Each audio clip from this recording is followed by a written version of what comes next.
Hello friend, this is Shivani Chauhan. Welcome to Easy Path Education. आज हम करेंगे आई टाइप सेकेंड सेमेस्टर के teacher and society की unit three में हम करेंगे teacher discourse, philosophy, relationships, networks, professional development.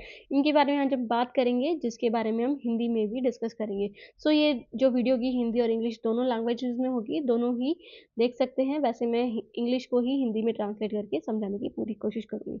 So start करते हैं आज की video without wasting the time. सबसे पहले बात करेंगे इंट्रोडक्शन की। इंट्रोडक्शन में हम फोकस करेंगे कि टीचर एजेंसी जो है क्या होती है। टीचर एजेंसी क्या होती है? जब टीचर जो है इंडिपेंडेंटली वर्क करे, अपना जो इन्फ्लुएंस है वो बच्चों पर डाले, अपनी एक्टिविटीज़ को खुद इंडिपेंडेंट तरीके से करे, ओवरऑल डेवलपमेंट करे बच्चों का भी और खुद का भी।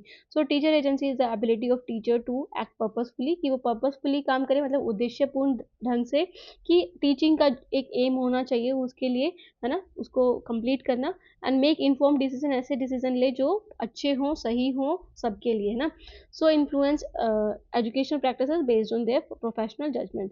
और वो क्या करे? इन्फ्लुएंस करे एजुकेशनल प्रैक्टिसेस को भी, मतलब पार्टिसिपेट करे किसमें? एजुकेशनल रिफॉर्म में, पॉलिसीज में, है ना, इन सब चीज़ों में भी, ताकि उसकी जो प्रोफेशनल जजमेंट है वो भी इन्फ्लुएंस हो, उसमें भी क्या है, प्रभावित कर सके। So several factor shape teacher agency. तो बहुत सारे फैक्टर्स है जो टीचर एजेंसी को फैक्टर को शेप करते हैं, मतलब आकार देने में हेल्प करते हैं। जैसे कि टीचर डिस्कोर्स, की टीचर कैसे बोलती है, उनके प्रवचन, है ना, जो बात करते हैं। Educational philosophy, professional relationships, networks and professional development. So these are some factors that shape the teacher agency, जो टीचर एजेंसी को एक तरह से आकार देती है।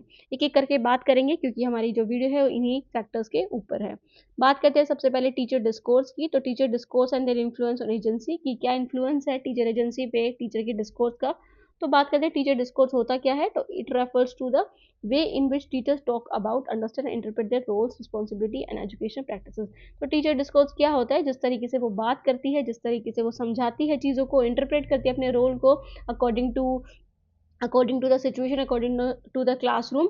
सो कैसे वो इंटरप्रेट करते हैं अपने रोल्स को, रिस्पॉन्सिबिलिटीज़ को, एजुकेशन प्रैक्टिसेस को, क्लासेस में या फिर on the on the institutional level. Okay, so these discourse influence their belief. तो ये जो डिस्कोर्स हैं उसके, वो उसके बिलीफ को इन्फ्लुएंस करते हैं, प्रभावित करते हैं उसके बिलीफ्स को, मतलब उनके विश्वासों को, उनके निर्णय लेने की क्षमता को, कक्षा में दिए गए कार्यों को प्रभावित करते हैं। क्या? उसके डिस्कोर्स, मतलब वो जो बोलती है, समझाती है, तो वो इन सब चीज़ों को इन्फ्लुएंस करते हैं। किसको? उसके बिलीफ्स को। उसके बिलीफ कैसे हैं, वो कैसे सोचती है, वो टीचर की जो जिस तरह से वो समझा रही है, जिस तरह से वो बात कर रही है, उससे इन्फ्लुएंस होते हैं। ओके, तो डिसीजन मेकिंग में कैसे वो डिसीजन ले रही है, बच्चों के हित में ले रही है या फिर अपने हित में ही ले रही है।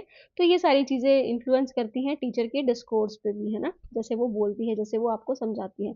सो अलग अलग टाइप्स के डिस्कोर्स हैं। अगर क्वेश्चन आए आपका, अगर 16 मार्क्स से उसमें 16 मार्क्स में ये क्वेश्चन आए इसके बारे में, टीचर डिस्कोर्स के बारे में, फिलोसफी के बारे में, तो आपको ये सारा बिल्कुल एज इट इज़ लिखना है इन द पॉइंट्स, और ऐसे ही टाइप्स ऑफ टीचर्स और बाकी चीज़ें भी लिखनी है, जो अभी हम आगे समझेंगे। सो बात करते हैं टाइप्स ऑफ टीचर डिस्कोर्स की।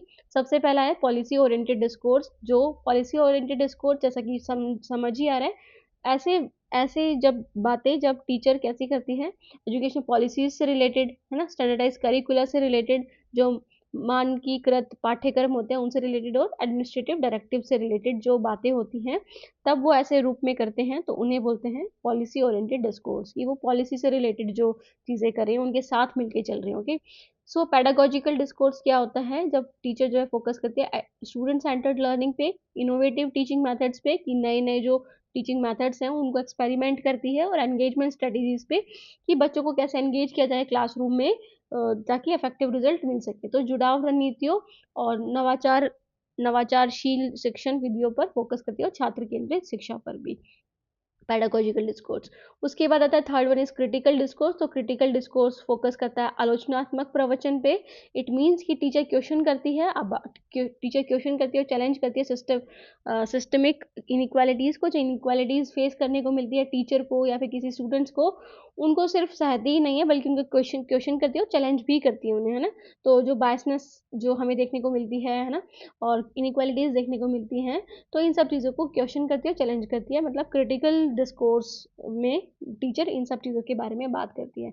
वो सिर्फ चुपचाप रहकर फेस नहीं करती प्रॉब्लम्स को, वो उनको चैलेंज करती है और क्वेश्चन भी करती है। ओके, और ट्रेडिशनल एजुकेशनल नॉर्म्स को, कि जैसे पहले टीचर की एक आइडेंटिटी थी ना, कि सिर्फ स्ट्रिक्ट आइडेंटिटी थी, है ना, रिजिड आइडेंटिटी थी, तो उसको एक तरह से चैलेंज भी करती है। ओके, सो उसके बाद है रिफ्लेक्टिव डिस्कोर्स। तो रिफ्लेक्टिव डिस्कोर्स जैसा कि बता रहा है कि इसमें ये चिंतन करती है, मतलब अपने ऊपर ही एनालाइज करती है। टीचर एनालाइज देयर प्रैक्टिसेस, वो अपनी प्रैक्टिसेस जो वो कर रही है ना, उसको एनालाइज करती है, उसका विश्लेषण करती है, अडेप्ट देयर मेथड्स, और उसके मेथड्स हैं अकॉर्डिंग टू द सिचुएशन, वो अडेप्ट करती है, जो सिचुएशन उनको पढ़ा रही है उसके अकॉर्डिंग उनको अनुकूलित करती है, कंटिन्यूसली सीकिंग इम्प्रूवमेंट, और ये देखती है कि वो उसको इम्प्रूवमेंट कैसे लाया जाए उसकी टीचिंग में, तो निरंतर सुधार की तलाश में रहते हैं कौन, रिफ्लेक्टिव डिस्कोर्स जो करते हैं टीचर्स वो। ओके, सो उसके बाद है how discourse shape teacher agency. तो डिस्कोर्स जो है, मतलब उनकी जो प्रवचन है, उनकी जो बातें हैं, वो कैसे टीचर एजेंसी को शेप करती है, मतलब टीचर की इंडिपेंडेंट थिंकिंग पे, इंडिपेंडेंट उनके एक तरह से डिसीजंस लेने में।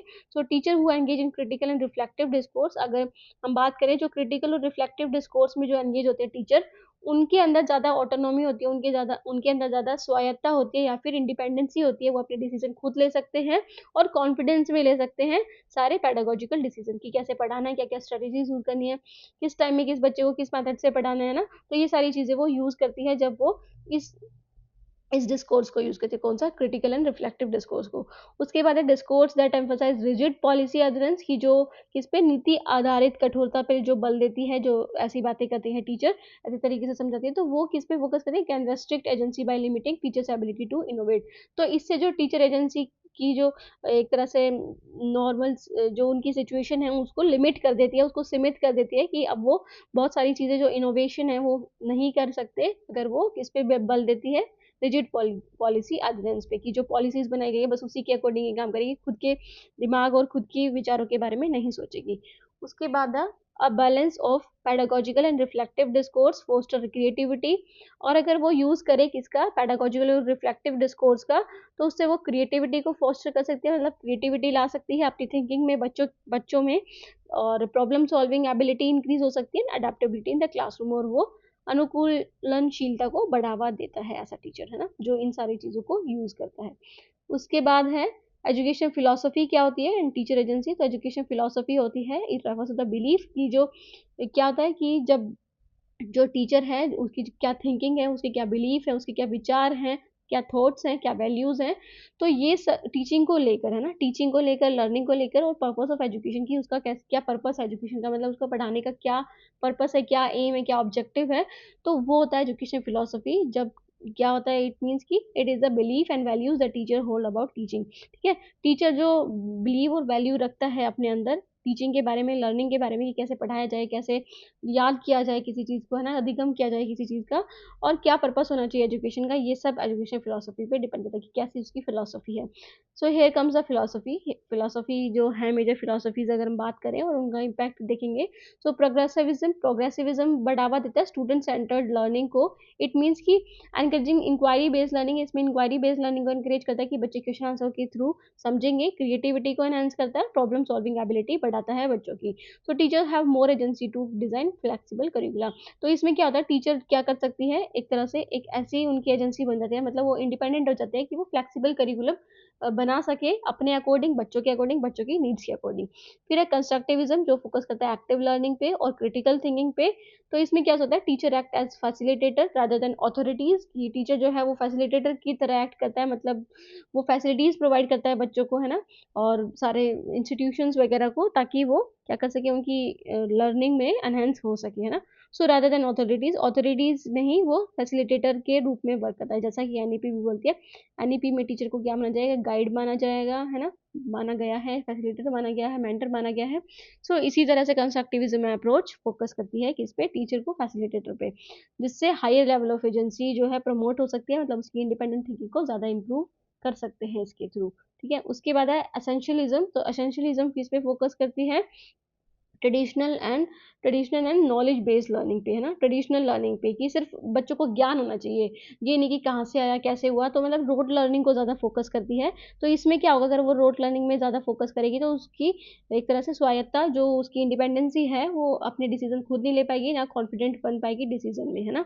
अगर वो स्ट्रक्चर्ड करिकुलर सिर्फ वो जो लिखा है बस उसी को फॉलो करिए, आप अपना दिमाग नहीं चला रहे। तो उसके बाद है क्रिटिकल पैडागोजी। क्रिटिकल पैडागोजी में होता है सोशल जस्टिस एंड एम्पावरमेंट, कि इसमें क्या होता है, क्रिटिकल पेडागोजी में teachers use their agency to challenge inequalities. Teacher जो अपनी इंडिपेंडेंसी है, अपने जो डिसीजंस हैं, वो इनइक्वालिटीज को चैलेंज करने के लिए लेते हैं, जो इनइक्वालिटीज फेस करने को मिलती है बच्चों को, है ना, और कलीग्स को, उनके पीयर को, या फिर उनको खुद को, उनको चैलेंज करते हैं, क्रिएट ट्रांसफॉर्मेटिव लर्निंग एक्सपीरियंसेस। और ऐसे लर्निंग एक्सपीरियंसेस या लर्निंग ऑब्जेक्टिव्स क्रिएट करती है जो ट्रांसफॉर्मेटिव हो, मतलब जो बदलाव लाना चाहे किसी चीज़ में, ना, जैसे जेंडर स्टीरियोटाइप्स से रिलेटेड हो गया, या फिर एक तरह से अनटचेबिलिटी से रिलेटेड हो गया ना।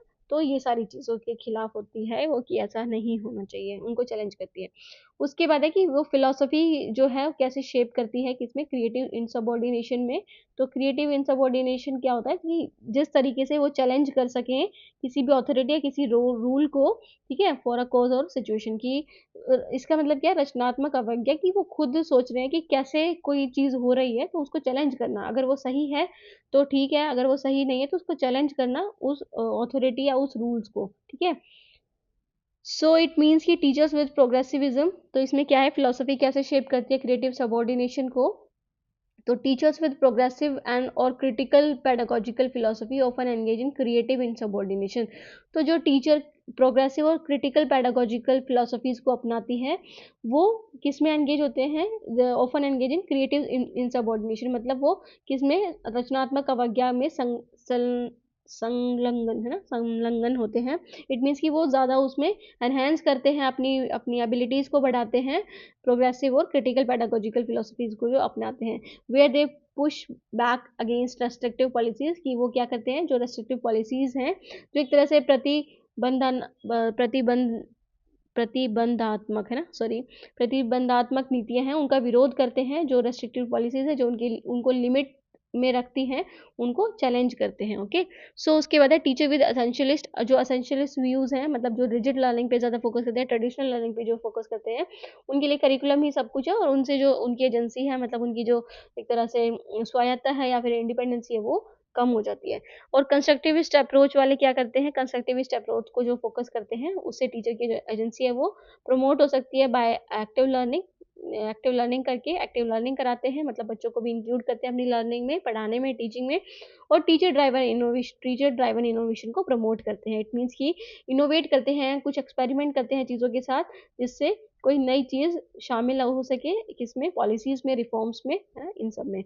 सो उसके बाद आता है relationship and the roles in teacher agency. तो रिलेशनशिप्स क्या होती है, तो रिलेशनशिप्स क्यों इंपॉर्टेंट है।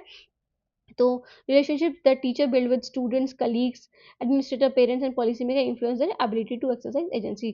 तो जो रिलेशनशिप होती है टीचर्स की, किसके साथ, उनके स्टूडेंट्स के साथ, उनके कलीग्स मतलब उनके फ्रेंड्स के साथ, एडमिनिस्ट्रेटर के साथ मतलब प्रशासनिक के साथ, या फिर पेरेंट्स के साथ, मतलब कि बच्चों के पेरेंट्स के साथ, है ना, और पॉलिसी मेकर जो पॉलिसी बनाते हैं, तो उनके साथ जैसे रिलेशनशिप होती है, वो इन्फ्लुएंस करता है उनकी एबिलिटी टू एक्सरसाइज एजेंसी की। ये सारी चीज़ें हेल्प करती हैं टीचर को एक तरह से बढ़ने में, इंडिपेंडेंट होने में। अगर इनमें से किसी में भी रेस्ट्रिक्टिवनेस आ गई, मतलब कोई किसी ने बाध्यता डाली, तो इससे जो एजेंसी है, टीचर एजेंसी है, वो इम्प्रूव नहीं हो पाएगी, और वो रेस्ट्रिक्ट हो जाएगी, है ना, एक वे में। सो पढ़ते हैं कि की टाइप्स ऑफ रिलेशनशिप की। तो रिलेशनशिप कैसे हो सकती है, सबसे पहले तो टीचर स्टूडेंट रिलेशनशिप हो सकती है।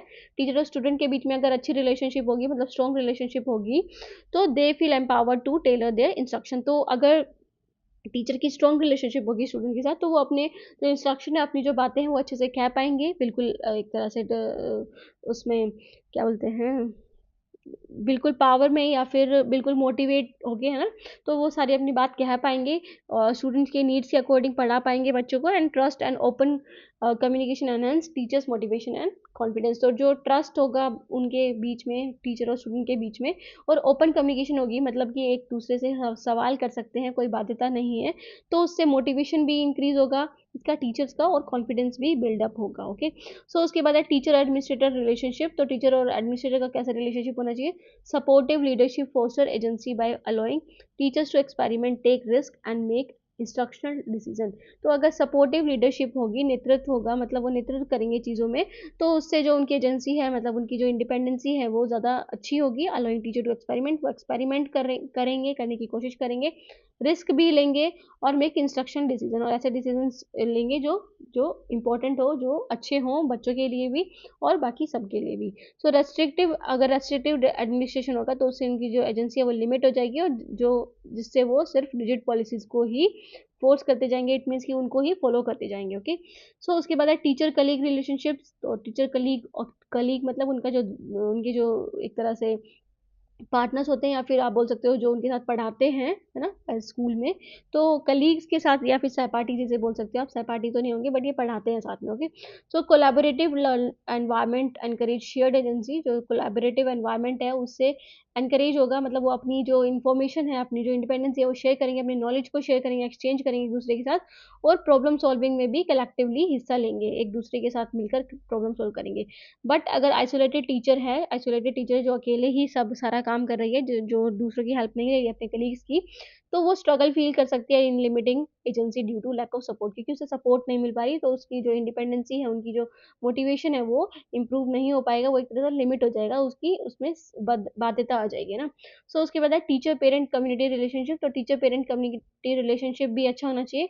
अगर पॉजिटिव एंगेजमेंट होगा पेरेंट्स के साथ और कम्युनिटीज के साथ, जिससे टीचर जो है वो एक अच्छा स्टूडेंट लर्निंग अप्रोच ला सकती हैं, है ना?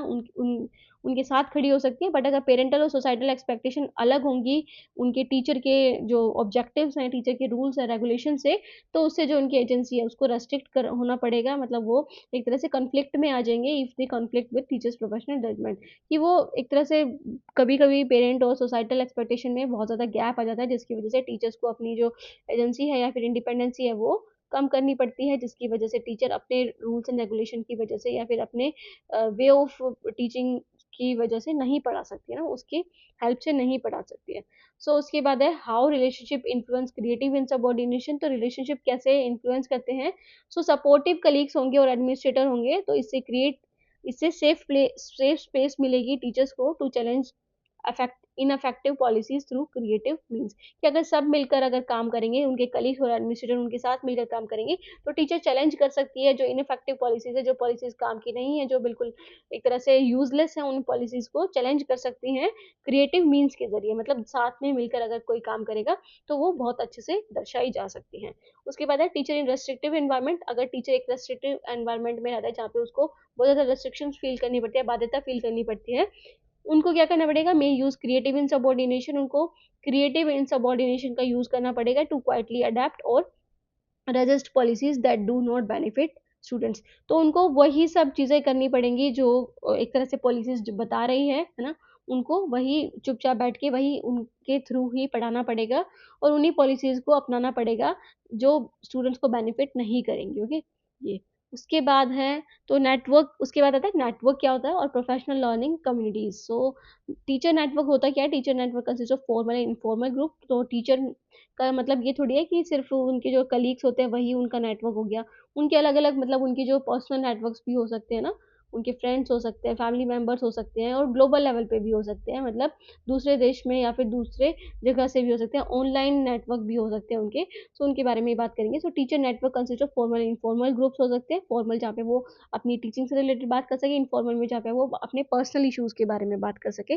सो वेयर एजुकेटर शेयर नॉलेज, अपनी नॉलेज को शेयर कर सकेगा, रिसोर्सेज को शेयर कर सकेगा, और अपने एक्सपीरियंसेस को in the teaching field. So these network can be local. तो ये लोकल भी हो सकते हैं, मतलब उनके स्कूल में भी उनके नेटवर्क हो सकते हैं, है ना? और ग्लोबल लेवल पे भी हो सकते हैं, मतलब ऑनलाइन कम्युनिटीज से भी वो जुड़ जाते हैं कई teachers. So types of teacher network. तो टीचर नेटवर्क के टाइप्स क्या हैं? सबसे पहला तो प्रोफेशनल लर्निंग कम्युनिटीज, तो प्रोफेशनल लर्निंग कम्युनिटीज कहते हैं PLCs, that is collaborative group with in schools where teachers discuss pedagogy. तो प्रोफेशनल लर्निंग कम्युनिटीज क्या होती है, एक तरह से ग्रुप होता है टीचर्स का ही जो डिस्कस कर सकती हैं पेडागोजी के बारे में कि कैसे उन्हें पढ़ाना है, क्या स्किल्स यूज होनी चाहिए, करिकुलम के बारे में और असेसमेंट स्ट्रेटेजीज के बारे में कि किस तरह से बच्चों को असेस करना है, किस तरह से अपना इवेल्यूएशन करना है, सेल्फ रिफ्लेक्शन करना है, वो सारी चीज़ें वो मिलकर कोलैबोरेटिव ग्रुप में बात कर सकते हैं। सो ऑनलाइन, उसके बाद आता है ऑनलाइन टीचर नेटवर्क। तो ऑनलाइन टीचर नेटवर्क मतलब सोशल मीडिया ग्रुप्स हैं या फिर फोरम्स, है ना। तो ये सारे क्या है, फोरम्स क्या होते हैं जहाँ पे जो टीचर्स हैं वो डिस्कशन कर सकती हैं मिलकर, है ना। एक चर्चा मंच है जहाँ पे अपनी जो इन्फॉर्मेशन है वो डिस्कस कर सकती हैं, क्वेश्चन आंसर भी पुट अप कर सकते हैं दूसरे से, ताकि एक रिलेटिव रिजल्ट निकल पाए। ओके। और डिजिटल प्लेटफॉर्म्स इतने सारे जहाँ पे टीचर्स जो हैं, एजुकेटर जो हैं, एक दूसरे से कनेक्ट हो सकते हैं, वर्ल्ड वाइड कहीं से भी कोई भी टीचर कनेक्ट हो सकता है। उसके बाद है एजुकेशनल कॉन्फ्रेंस एंड वर्कशॉप के ज़रिए भी एक तरह से टीचर का नेटवर्क बन सकता है। So events where teacher exchange best practices and innovative teaching method. तो वर्कशॉप में क्या होता है कि आप प्रैक्टिकल लर्निंग लेते हो, हैंड्स ऑन एक्सपीरियंस लेते हो, तो उसमें आपकी कोई भी दिक्कत है या फिर आपको कोई भी प्रॉब्लम है तो आप वो शेयर कर सकते हो दूसरों के साथ और आपको आंसर भी मिल सकता है। और अगर आपके पास कोई क्रिएटिविटी है पढ़ाने से रिलेटेड, कोई नया टीचिंग मेथड है, आप उसको भी शेयर कर सकते हो इन इन कॉन्फ्रेंसेस और वर्कशॉप के ज़रिए, है ना। उसके बाद है how network enhance teacher agency. तो नेटवर्क कैसे एनहांस कर सकता है, कैसे इंप्रूव कर सकता है टीचर एजेंसी को। सबसे पहले तो कोलैबोरेशन, कि अगर नेटवर्क होगा तो वो कोलैबोरेट कर सकते हैं एक दूसरे के साथ। उससे टीचर जो है कॉन्फिडेंस, टीचर के अंदर कॉन्फिडेंस आता है experiment with new methods by learning from peers. कि अगर वो अपने सहपाठियों के साथ या फिर अपने दोस्तों के साथ लर्न करेंगे कुछ और फिर उनमें एक तरह से कॉन्फिडेंस आता है कि वो नए नए मेथड्स को यूज़ करें। एडवोकेसी आती है उनमें, मतलब collective action with in network can influence educational policies and reform. तो अगर वो साथ मिलकर काम करेंगे, है ना, सभी लोग साथ मिलकर काम करेंगे, नेटवर्क में काम करेंगे, तो उससे जो एजुकेशनल पॉलिसीज हैं, जो भी एजुकेशनल पॉलिसीज हैं उनको मतलब इन्फ्लुएंस कर सकते हैं, रिफॉर्म को भी वो इन्फ्लुएंस कर सकते हैं, मतलब साथ मिलकर काम करके वो इन सब चीज़ों में भी अगर कुछ गलती है तो वो सुधार सकते हैं, अपने सजेशंस दे सकते हैं। उसके बाद है इनोवेशन। तो इनोवेशन में क्या आएगा, global exposure to global practice best practices encourage creative teaching solution. तो अगर उन्हें क्या होगा, ग्लोबल बेस्ट प्रैक्टिसेस का एक्सपोजर होगा, मतलब उन्हें एक तरह से एक्सपीरियंस होगा उस चीज़ का, उनके बारे में नॉलेज होगी, तो वो क्या कर सकते हैं, क्रिएटिव टीचिंग सॉल्यूशंस को एनकरेज कर सकते हैं, मतलब जो एक तरह से एक्सचेंज कर सकते हैं नॉलेज को दूसरों के साथ, जिससे वो दूसरे जगह की प्रैक्टिस अपने पास अपने टीचिंग एनवायरनमेंट में या फिर लर्निंग एनवायरनमेंट में यूज़ कर सकते हैं। After that is role in creative subordination. तो इनका रोल क्या है, तो teachers who collaborate with in network, जो कोलैबोरेट करते हैं, मतलब साथ मिलकर काम करते हैं नेटवर्क में, find support in challenging restrictive policies. अगर उन्हें कुछ ऐसी पॉलिसीज लग रही है जो उनकी एक तरह से एजेंसी को रेस्ट्रिक्ट करती है, बाध्यता डालती हैं, उनमें कुछ रुकावट डालती है, तो उसको चैलेंज कर सकते हैं मिल करके। Global network provide alternative perspective. तो ग्लोबल नेटवर्क से क्या होगा, उनको और भी पर्सपेक्टिव और भी नज़रिए मिलते हैं कि उन्हें कैसे पढ़ाना चाहिए। अलग-अलग तरह से अलग-अलग जगह से अलग-अलग लोग जुड़ते हैं, जिसकी वजह से उन्हें बहुत सारे उनके कल्चर पर्सपेक्टिव है, टीचिंग पर्सपेक्टिव है, एक्सपीरियंसेस है, वो सब गेन करने को मिलते हैं। इससे क्या होता है, teachers to it it enables the teachers to navigate constraint through innovative means. तो जो उनके रेस्ट्रिक्शंस हैं, जो उनके टीचिंग में बाधाएँ आ रही हैं, उसमें वो क्या कर सकते हैं, उसको हटाने में हेल्प कर सकते हैं ना, उनको सॉल्यूशन मिल जाएगा एक तरह से ना, ताकि वो इनोवेटिव मीन्स से पढ़ा सकें। ओके। उसके बाद है नेक्स्ट इज़ प्रोफेशनल डेवलपमेंट। तो प्रोफेशनल डेवलपमेंट क्या होता है, प्रोफेशनल डेवलपमेंट लास्ट है इसका, उसके बाद ये क्लास ही खत्म हो जाएगी। मतलब ये स्लाइड लास्ट नहीं है। ओके। तो ये टॉपिक लास्ट है, सब टॉपिक इसका। प्रोफेशनल डेवलपमेंट क्या होता है and its role in agency. तो प्रोफेशनल डेवलपमेंट है, professional development refers to continuous learning opportunities. हम अभी तक पढ़ते ही आ रहे हैं कि टीचर को टीचिंग में सिर्फ ऐसे ही बैठना नहीं चाहिए, अगर उसके रिक्रूट हो गए, वो टीचर बन गए, तो उसके बाद सिर्फ उन्हें पढ़ाना है, आ जाना है, पेपर चेक करना है, ये नहीं, उनको लाइफ लॉन्ग लर्नर बनना है। तो उसके लिए उन्हें कंटिन्यूअस क्या करनी पड़ेगी, लर्निंग अपॉर्चुनिटीज़ को एक तरह से उसमें आना पड़ेगा, उस सीन में, that enhance teachers skills knowledge and agency, जिससे उनकी जो स्किल्स है, टीचिंग की स्किल्स है, वो इम्प्रूव होगी, वो एनहांस होगी, नॉलेज इम्प्रूव होगी उनकी और एजेंसी इम्प्रूव होगी, मतलब उनकी जो इंडिपेंडेंट जो सब स्वायत्ता है वो बढ़ेगी, है ना, वो अपने डिसीजन खुद ले पाएंगे। सो टाइप्स क्या है प्रोफेशनल डेवलपमेंट की, सबसे पहले तो वर्कशॉप और ट्रेनिंग प्रोग्राम। तो वर्कशॉप के थ्रू मतलब focus on new teaching strategies. जो वर्कशॉप है वहाँ पे हैंड्स ऑन एक्सपीरियंस मिलता है, वहाँ पे जो टीचर्स हैं एक दूसरे टीचर के साथ मिलकर अपनी प्रॉब्लम सॉल्व कर सकते हैं, अपने न्यू आइडियाज़ दे सकते हैं। तो इसमें न्यू टीचिंग स्ट्रेटजीज़ पे फोकस करेंगे, जो वर्कशॉप एंड ट्रेनिंग प्रोग्राम है, टेक्नोलॉजी इंटीग्रेशन पे कि टेक्नोलॉजी को कैसे यूज़ किया जाए टीचिंग में या फिर लर्निंग में, क्लासरूम मैनेजमेंट के बारे में बात करेंगे। फिर एक्शन रिसर्च करके, मतलब action research in the sense कि अगर आपको कोई क्लासरूम में कोई छोटी-मोटी प्रॉब्लम आ रही है बच्चों के टाइम मैनेजमेंट से रिलेटेड, बच्चों के इमोशनल डेवलपमेंट से रिलेटेड या फिर कॉग्निटिव डेवलपमेंट से रिलेटेड, कोई भी छोटी-मोटी अगर उनको प्रॉब्लम आ रही है तो वो उसको एक्शन रिसर्च के थ्रू सॉल्व कर सकते हैं। इट मीन्स कि वो कुछ ऐसे मेजर्स ले सकते हैं, कुछ ऐसे एक्शंस ले सकते हैं क्लास में, जिससे वो इम्प्रूवमेंट देख सकें। So teachers investigate their own teaching practices to improve learning outcome. तो टीचर खुद की जो टीचिंग प्रैक्टिसेस है उसको इन्वेस्टिगेट कर सकती है, मतलब उसको परख सकती है, उसको देख सकती है कि क्या उनमें कमियां हैं जिसकी वजह से लर्निंग आउटकम सही नहीं आ रहे। फिर उनको एक्शन रिसर्च के थ्रू क्या कर सकती है, कम कर सकती है या फिर उनको इम्प्रूव कर सकती है। So mentorship programme is a third. Mentorship programmes के थ्रू एक्सपीरियंस एजुकेटर गाइड, जो एक्सपीरियंस एडुकेटर होगा, जो मतलब जिनके पास बहुत ज़्यादा एक्सपीरियंस होगा न्यू एजुकेशन पॉलिसी के बारे में या फिर नई-नई चीज़ों के बारे में, वो न्यू टीचर को गाइड कर सकते हैं डिसीजन मेकिंग में और इंस्ट्रक्शन स्ट्रेटेजी में कि कैसे उनको पढ़ाना है, कैसे उन्हें क्लासरूम मैनेजमेंट करना है, उन सब चीज़ों में हेल्प कर सकते हैं।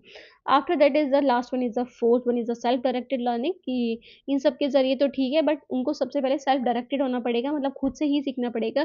Teacher explore new methodologies through reading, online course and reflection, की खुद पे रिफ्लेक्ट करके, खुद पे चिंतन करके, आत्मचिंतन करके, ऑनलाइन कोर्सेज के ज़रिए और रीडिंग करके वो अपने आप को इम्प्रूव कर सकते हैं, अपनी मेथोडोलॉजीज़ को इम्प्रूव कर सकते हैं, नई मेथोडोलॉजीज़ को भी एक्सप्लोर कर सकते हैं, है ना?